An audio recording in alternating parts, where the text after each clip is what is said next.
अचानक ऐसे क्यों खबर निकल के आ रहा है जिससे बताया जा रहा है मोदी कैबिनेट में कोई भी हेराफेरी नहीं होगा। क्योंकि दोस्तों खबर ऐसे था, आने वाला समय में मोदी कैबिनेट में रीशफल की कहानी होगा, कुछ चेहरों की छुट्टी होगा, कुछ चेहरों की नाम आगे आएगा। लेकिन अचानक ऐसा क्या हो गया जिसे अमित शाह जी मीटिंग करते हैं बाकी कूट की संसदों की साथ, रातों रात प्लानिंग बदल जाता है।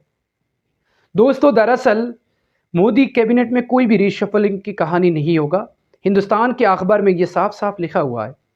सूत्रों के अनुसार आज के दिन में अमित शाह जी एक मीटिंग रखते हैं बाकी गुट की संसदों के साथ और फिर रीशफल की जो कहानी है उसे स्थापित कर दिया जाता है। फिर मोदी जी की तरफ से यही एक बड़ी फैसला दिया जाता है कि मोदी कैबिनेट में कोई भी रीशफलिंग नहीं हो रहा है। आखिर ऐसा क्यों? दोस्तों असल कहानी यही है, टीएमसी की बाकी 20 सांसद जिनको 2 मंत्री पद चाहिए, लेकिन खेल यहाँ फंस गई हुई है बाकी उत्तम गुट की 6 को, क्योंकि उनको 6 को मंत्री पद चाहिए, वरना कुछ रकम की भी मांड, ऐसे खबर सूत्रों के अनुसार दिया जा रहा है।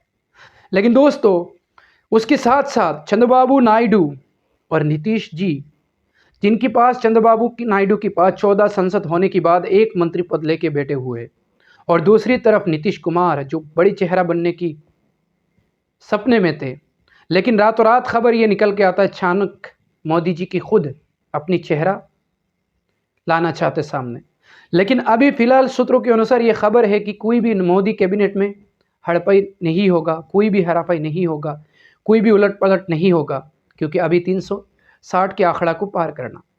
दोस्तों दरअसल इस आंकड़े को समझिए, यानी मोदी कैबिनेट में 292 सांसद ऑलरेडी है, उसके बाद उत्तम गुट की 6 और टीएमसी की आते हैं 20, टोटल मिला के होता है 318, लेकिन टोटल चाहिए 360।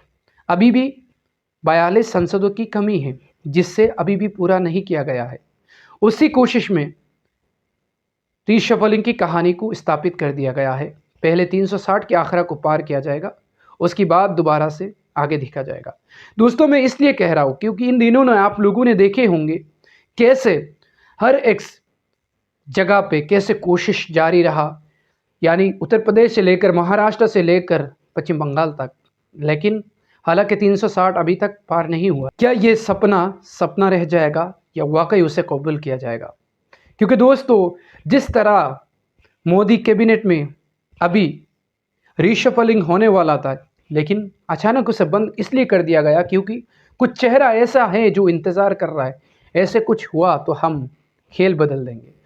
पहले क्या हुआ था, चंद्रबाबू नायडू ने ऐसे कुछ किया है जिससे मौजूदा सरकार को भनक लग चुका है, खेल उल्टा पड़ सकता है।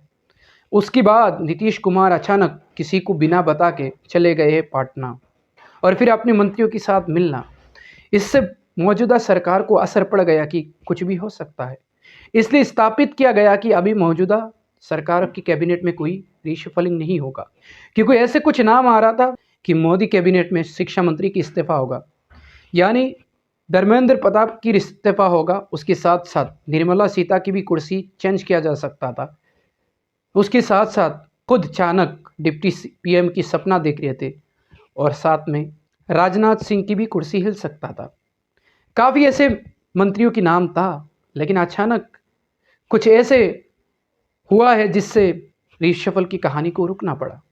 मौजूदा सरकार को यह भनक लग चुका था कि नीतीश और चंद्रबाबू नायडू कुछ खेला कर सकते थे, और ये मौजूदा सरकार को पता है कि अभी कुछ होगा तो सरकार हिल सकता है, क्योंकि सहयोगी इन दिनों नाराज दिख रहे, सहयोगी ऐसे कुछ कर रहे जिससे पूरा देश की राजनीतिक गली में एक नया शोर, एक नया माहौल हुआ है, और सहयोगी ये समझ चुके हैं कि किस तरीके से कहाँ भी कैसे भी हमला कर सकते हैं। इसलिए सहयोगी जो है पूरा अलर्ट मोमेंट में है। नीतीश जी और नायडू जी पूरा अलर्ट मोमेंट में है। नीतीश और नायडू को पता है कभी भी कुछ भी हो सकता है, क्योंकि 300 आंकड़ा 60 की जो है उसी चक्कर में हमारी गेम ओवर हो सकता है।